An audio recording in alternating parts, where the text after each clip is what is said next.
you know Jay Gottinger probably better than anybody here. Just what have you thought of him so far in this series? And we always talk about him coming back from a loss. What do you expect to see from him tomorrow? Continued great things. I mean, you look at period one and game one, he's the reason we're still in it.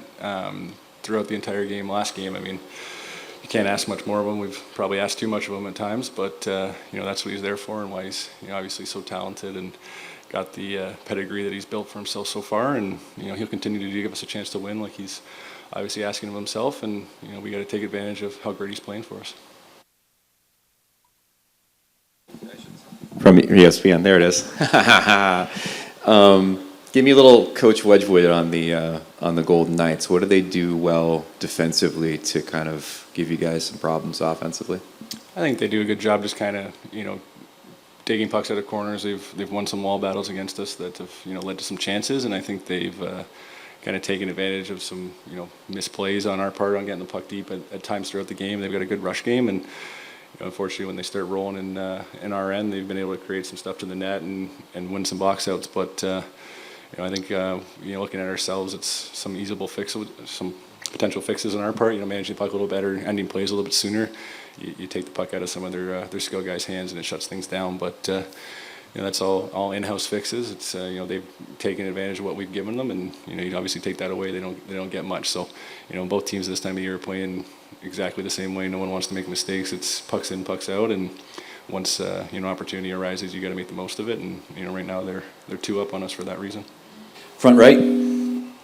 Oh, there you go. Leah Simakopoulos, Dallas Morning News. Pete was talking a little bit about overtime and the challenges that you guys have had in overtime, and said that might be more of an off-season fix, but obviously a lot of games this postseason are going to overtime. So what have you seen in overtime, and what are the immediate fixes that you think need to go into place before the next game?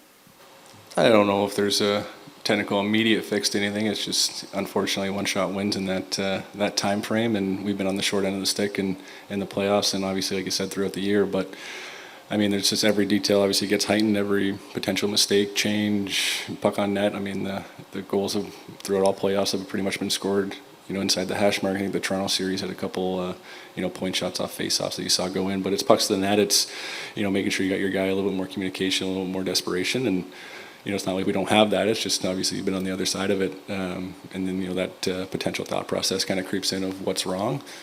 I don't think anyone in our room is too worried about it. Teams go down 2-0 all the time, and they held their home ice, and it's obviously our turn to do the same. And we'll get a bounce here and win in overtime if we get there. But obviously, until that comes, we're just focused on playing a full 60 minutes, get the win in regulation, and then when it comes down to it, I'm sure we'll find a way to win big here if we go 60 plus.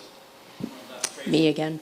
I'm asking a lot of the guys about Joe Pavelski, not so much on the ice, but off the ice, what we don't see with, the leadership, the personality, and everything like that. And just what have you gotten to know about him in the time that you've been with him?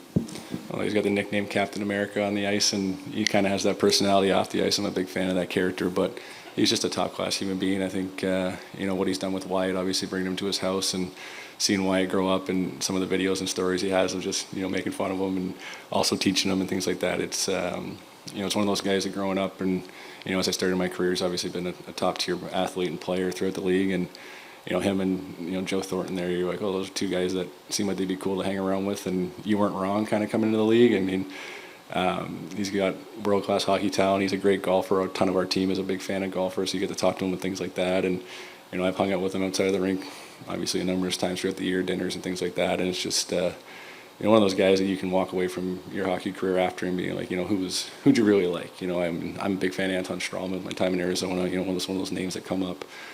Scott Clements has been a big mentor of mine, and I'm sure for a lot of players it's Joe Pavelski, and then a lot of friends it's going to be Joe was a great guy, a great teammate. That's just one of the biggest things, and I think for a lot of people, you play your hockey career, you hope to have a legacy and points and all that, but in my mind too, when you walk away, you hope to have a lot of friends and a lot of respect, and I don't think he's going to have a short list of people to say nice things about him, and he's continuing to do that. And obviously there's a big goal for him here at by the end of the career of what he really wants, and our whole team's pulling for him, and going to do everything we can to make sure he achieves that along with us. Hey, Yanni Saad from The Athletic.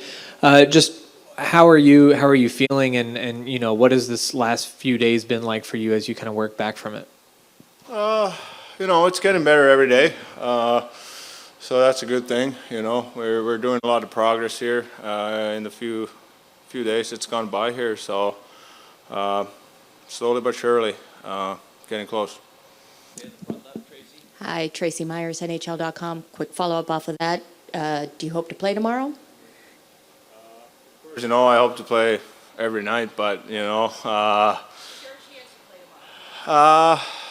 you know, it's going to be all up tomorrow. You know, it's kind of like a day-to-day situation right now. I'm just going to see how it feels tomorrow and go from there.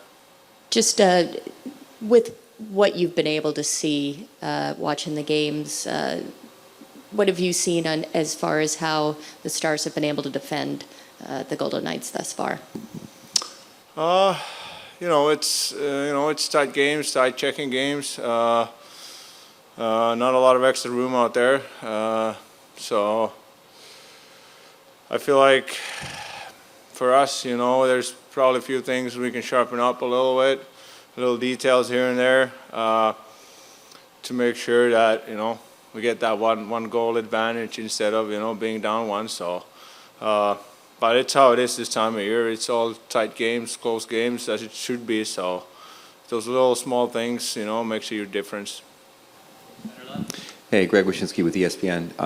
Can you give us an insight as to like what the vibe is behind the scenes? What are people saying after Game 2? What's the feeling of the team like after being down 0-2?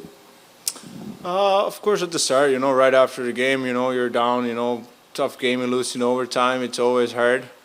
But you know, I think once we got going and got on the plane, and you know, we got that mentality like, hey, you know, it's, you know, they won their games at home, and now it's our turn to do the same. So you know, it's a good confidence we had in there, and you know, now we know we're just gonna take care of business at home, and you know, it's gonna be nice to get the home crowd going tomorrow, get the American Airlines Center pumping, and you know, go from there. Questions for Jani?